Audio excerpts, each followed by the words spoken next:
अच्छा हमारा प्रेमी कोई होए ना, तो उसकी कोई प्रशंसा करे तो सबको छोड़ के अपने प्रेमी की प्रशंसा सुनने में मीठी लगती है कि नहीं?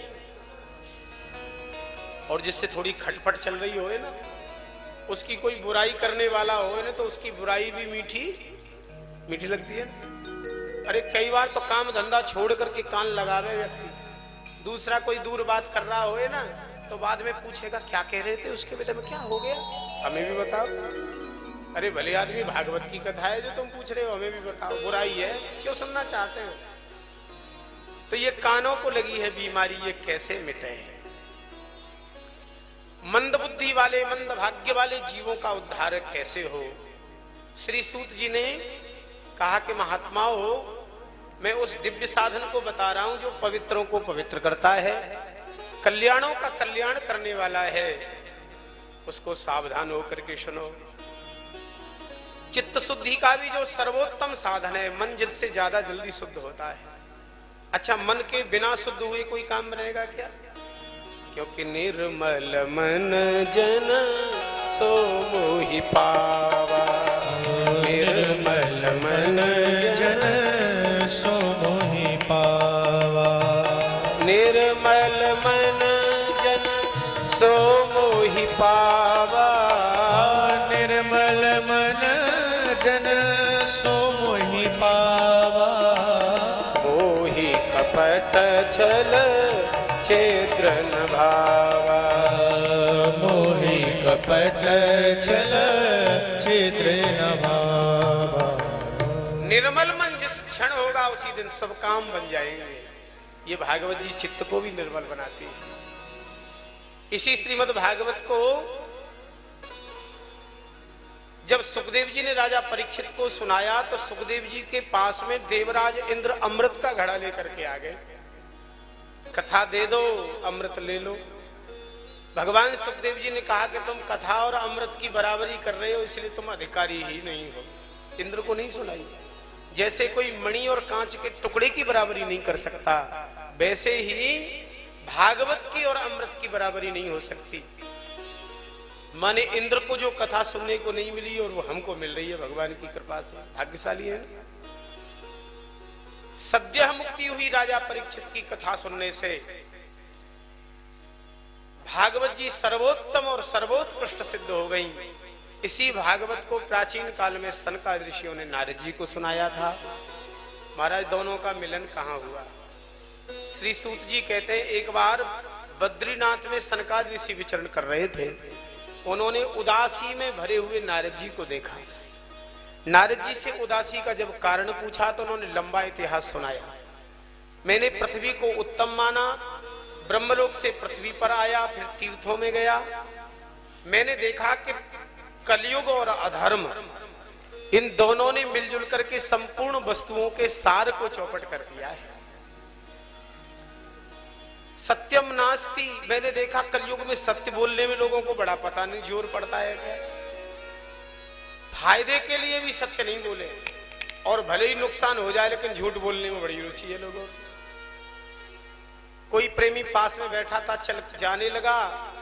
प्रेमी ने पूछा कहाँ चले? बोले यहीं जा रहे हैं। यहीं कोई जगह का नाम है क्या? कब आओगे? बोले अभी आए 2 मिनट में। और कभी कभी तो 2 मिनट 2 घंटे से क्या 2 दिन से भी लंबी हो जाती है। इनकी 2 मिनट ही पूरी नहीं होती। तो झूठ बोलने में बड़ी रुचि बढ़ गई लोगों की। अच्छा, पहले तो फिर भी थोड़ी बहुत राहत थी, कभी कभी सच निकल भी जाए, लेकिन अब तो झूठ बोलने की मशीन आ गई सबके हाथ में। समझ गए कि नहीं आप लोग? ऐसा कोई नहीं दिख रहा होगा जिसके पास ना हो। अच्छा, पहले वो पीएनटी वाला चलता था ना, तो झूठ नहीं बोलता था व्यक्ति इतना, क्योंकि घर में होगा तभी उठाएगा उसको। और अब तो हाथ में है ना, कहीं व्यक्ति और कहीं बता दो। भारी झूठ बुलवाता है ये मोबाइल फोन। तो झूठ बुलवाने की मशीन कहेंगे इसको हम तो। बुलवाता है कि नहीं? व्यक्ति को बुलाना है, प्रेमी को, किसी को, वो फोन लगाएंगे लोग, धैर्य बिल्कुल नहीं होता। कहाँ हो कहाँ हो? तो व्यक्ति चाहे भले ही पैंट में एक पैर गया हो उसका, और दूसरा गया भी नहीं है अभी, लेकिन ये नहीं कहेगा कपड़ा पहन रहा हूं, वो कहेगा बस चल दिया, रास्ते में हूं। भैया अच्छा रास्ता है तुम्हारा जो एक पैंट में पैर डाल करके रास्ता होता है क्या? तो ये झूठ बुलवाने वाला है। तपस्या भी नहीं है, दया दान भी नहीं है। तांडव देखा मैंने कलिकाल का तो भयभीत हो के भागा मैं। पुष्कर गया, प्रयाग गया, कहीं शांति नहीं मिली, वृंदावन आया। वृंदावन में एक चमत्कार देखा। एक सुंदरी बहुत सी सुंदरियों से घिरी थी, दो वृद्ध की भांति दो पुरुष उनके पास मूर्छित पड़े थे। मैं जा रहा था कि सुंदरी ने मुझे पुकारा, भोवो साधो क्षणम तिष्ठ। महाराज जी 1 मिनट रुको, 1 क्षण रुको, मेरी बात, मेरी प्रार्थना सुन लो। अच्छा निवेदन करें, जब संसार में किसी के पास ज्यादा परेशानी बढ़ जाए ना, तो ये भगवान और साधु याद आते हैं, फिर और कोई याद नहीं आता। जब ज्यादा परेशानी बढ़ेगी तो राम जी, कन्हैया जी, बिहारी जी, आप आइयो, फिर सब देवता याद आते हैं। और कभी कभी संतों से जो जुड़े होते हैं उनको संत भी याद आते हैं। और ऐसा नहीं, इनको याद करे, संतों को याद करे तो संकट दूर भी होते हैं, इसमें कोई संदेह नहीं। क्योंकि हरि स्मृति सर्व विपद विमोक्षणम, श्री कृष्ण का स्मरण विपत्तियों का नाश करने वाला है, और ये संतों का भी स्मरण विपत्तियों का नाश करने वाला है। नारद जी ने पूछा देवी परिचय, तो उन्होंने कहा मेरा नाम भक्ति है। दक्षिण भारत में पैदा हुई, कहीं महाराष्ट्र में विस्तार हुआ, कहीं कहीं विस्तार, कहीं ह्रास, और गुजरात में जीर्ण हुई। दुखी हो कि वृंदावन में आई, कि वृंदावन आते ही तो मैं नवयुवती हो गई, लेकिन मेरे पुत्र ज्ञान वैराग्य दोनों मूर्छित पड़े हैं, इसलिए मेरा मन हो रहा है कि यहां से भी अब जाऊंगी। नारद जी ने कहा देवी भक्ति, वृंदावन की शोभा ही तो भक्ति से है, आप कहीं मत जाओ।